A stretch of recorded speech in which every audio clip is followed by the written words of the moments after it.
السلام ورحمۃ اللہ وبرکاتہ۔ حافظ صاحب، پچھلے پروگرام میں بات چل رہی تھی جس میں ہم نے پوچھا کہ حضرت مسیح موعود علیہ السلام کی ساری عمر کا جو کام تھا وہ تھا کیا،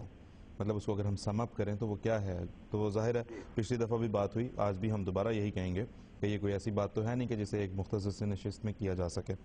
تو لیکن پچھلی دفعہ آپ نے ہمیں بتایا کہ اسلام پر ہر طرف سے حملے ہو رہے تھے، حضرت مسیح موعود علیہ السلام ہمہ وقت ہمہ تن ان حملوں کے جواب دینے میں مصروف رہے اور اسلام کے دفاع میں ساری عمر اپنی بسر کی۔ تو ہمیں یہ بتائیں کہ وہ حملے تھے کیا اور حضرت مسیح موعود علیہ السلام نے کس طرح دفاع کیا؟ جی جزاک اللہ آصف صاحب۔ بسم اللہ الرحمن الرحیم۔ جیسا کہ گزشتہ پروگرام میں بھی یہ ذکر چل رہا تھا کہ آج سے 100 سال سے بھی زائد عرصہ پہلے جب اسلام محض نام کا باقی رہ گیا تھا، اس دور میں حضرت مسیح موعود علیہ السلام کی ایک عظیم الشان خدمت، ایک ایسی پاکیزہ اور باکردار دینی و روحانی جماعت کا قیام ہے جو آج بھی خلافت کے جھنڈے تلے ایمان و اخلاص اور قربانیوں کے نمونے دکھاتے ہوئے قرون اولیٰ کی یاد تازہ کر رہی ہے۔ حضرت بانی جماعت احمدیہ کا دوسرا اہم کام جس کا تذکرہ ہوا وہ اسلام کو دیگر ادیان باطلہ پر غالب کر کے دکھانا تھا۔ اس ضمن میں کسر صلیب اور قتل دجال کا ہم ذکر کر رہے تھے۔ دراصل ہمارے آقا و مولا حضرت محمد مصطفیٰ صلی اللہ علیہ وسلم نے دجال کے فتنہ عظیمہ سے بچنے کے لیے سورہ کہف کی پہلی اور آخری 10 آیات پڑھنے کی ہدایت فرما کر یہ توجہ دلا دی تھی کہ اس سے مراد عیسائیت کا مذہبی فتنہ اور دجل ہے جس کا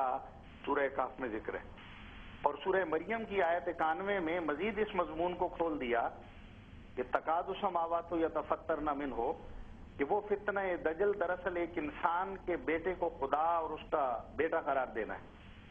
جس کا توڑ حضرت مرزا صاحب نے دلائل سے کیا تھا، اور قرآنی فیصلے کے مطابق لِیَہْلِکَ مَنْ هَلَكَ عَنْ بَیِّنَةٍ وَیَحْیَىٰ مَنْ حَیَّ عَنْ بَیِّنَةٍ،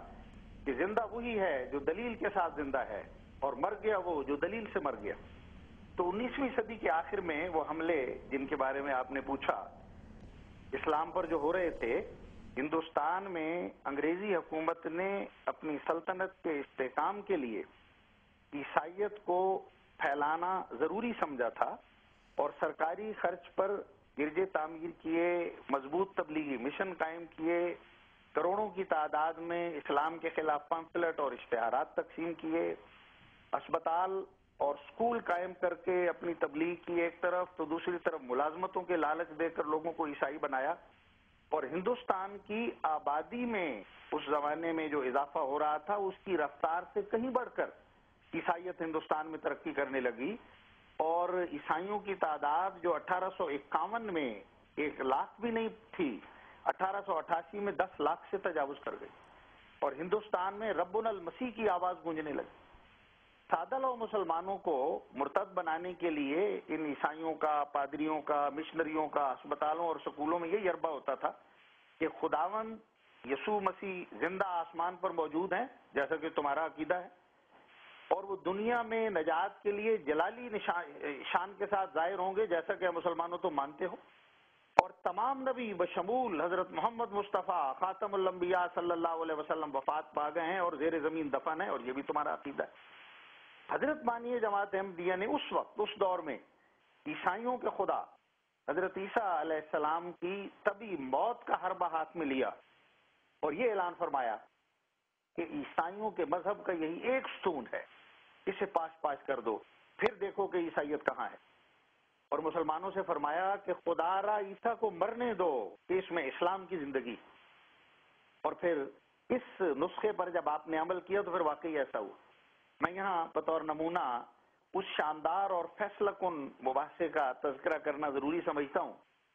جو مئی 1893 میں امرتسر میں عیسائیوں اور مسلمانوں کے درمیان ہوا، اور اس وقت یہ مناظرہ کرنا، میں ضمناً ایک حوالہ ذکر کر دوں جمعیت العلماء کے ناظم مولانا سید محمد میاں صاحب کا، وہ فرماتے ہیں کہ اس زمانے میں رد عیسائیت کا ہر مناظرہ سرکار انگریزی کی بغاوت سمجھی جاتی تھی۔ اب دیکھیے ایک جنگ مقدس ہو رہی ہے، عیسائیوں سے لڑی جا رہی ہے، اور کہتے یہ ہیں کہ خود کاشتہ پودا، کہاں گیا وہ اعتراض خود کا آہستہ پودا کا، جب خود مان رہے ہیں کہ رد عیسائیت کا ہر مناظرہ انگریز کی بغاوت. اور اس زمانے میں ہوا یہ کہ جنڈیالہ ضلع امرتسر کے میاں محمد بخش صاحب جو عیسائیوں کے پادریوں کے جواب بہت دیا کرتے تھے، اس سے تنگ آ کر ڈاکٹر ہنری کلارک نے ان کو مناظرے کا چیلنج دے دیا. تو محمد بخش صاحب نے حضرت مسیح موعود علیہ السلام کے عیسائیت کے بارے میں مضمون کتابیں پڑھی ہوئی تھیں، آپ کے مناظرے سنے ہوئے تھے. انہوں نے حضرت صاحب کی خدمت میں بڑی امید کے ساتھ لکھا کہ جناب غریب اور مسکین اہل جنڈیالہ کی مدد فرماؤ ورنہ اسلام پر دھبا آ جائے گا.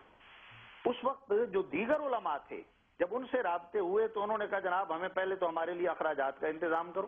ہمارے وہاں کچھ دن رہنا پڑے گا، قیام و طعام کا بندوبست کرو. مطالبے کر دیے. حضرت مرزا صاحب نے ان تمام چیزوں سے بے نیاز ہو کر عیسائیوں کو للکارا اور لکھا کہ دیکھو میں جو 10 سال سے تمہارے مقابلے میں کھڑا ہوں اس میدان میں مناظرے کے لیے حاضر ہوں. اس موقع پر عجیب دلچسپ بات ہوئی کہ مولوی محمد حسین صاحب بٹالوی کے اکسانے پر، کیونکہ یہ پادری بھی جانتے تھے کہ مرزا صاحب سے مقابلہ بڑا مشکل ہوگا، تو ڈاکٹر کلارک نے ایک اشتہار دے دیا اور حضرت بانی جماعت احمدیہ سے مناظرے سے پہلو طئی کرنے لگے. چنانچہ انہوں نے حضرت مسیح موعود علیہ السلام کو جواباً لکھا کہ ہمارا آپ سے نہیں جنڈیالہ کے مسلمانوں سے مقابلہ ہے. اور ادھر اہل جنڈیالہ کو یہ کہا کہ میاں تم عجیب لوگ ہو، مناظرے کے لیے ایسے آدمی کو پیش کر رہے ہو جن پر کفر کے فتوے ہیں. اور اس زمانے میں وہ کفر کے فتوے چھاپے گئے اور لکھا ڈاکٹر کلارک نے کہ دیکھو اتنے پیسے کا وہ فتویٰ مل جاتا ہے بٹالے سے، خدارا جا کے اس فتوے کو پڑھو جو کافر قرار دے رہا ہے ایک شخص کو، اس کو تم مسلمانوں کے مقابل لا رہے ہو. تو محمد بخش صاحب نے بھی اور حضرت مسیح موعود علیہ السلام نے بھی اس کا خوب جواب دیا. محمد بخش صاحب نے تو لکھا کہ جناب یہ اختلاف صرف ہم میں نہیں تمہارے اندر بھی موجود ہے، اور ہم مؤید اسلام پر جو مسیح موعود اسلام کی تائید کر رہے ہیں کفر کا فتویٰ لگانے والے مولویوں کو مفسد سمجھتے ہیں. اور مسیح موعود علیہ السلام نے بھی لکھا کہ دیکھو تمہارے اندر پروٹیسٹنٹ موجود ہیں، کیتھولک موجود ہیں، تو ہم تم سے پھر کیوں مناظرہ کریں، تمہارے ہاں بھی اختلاف ہے.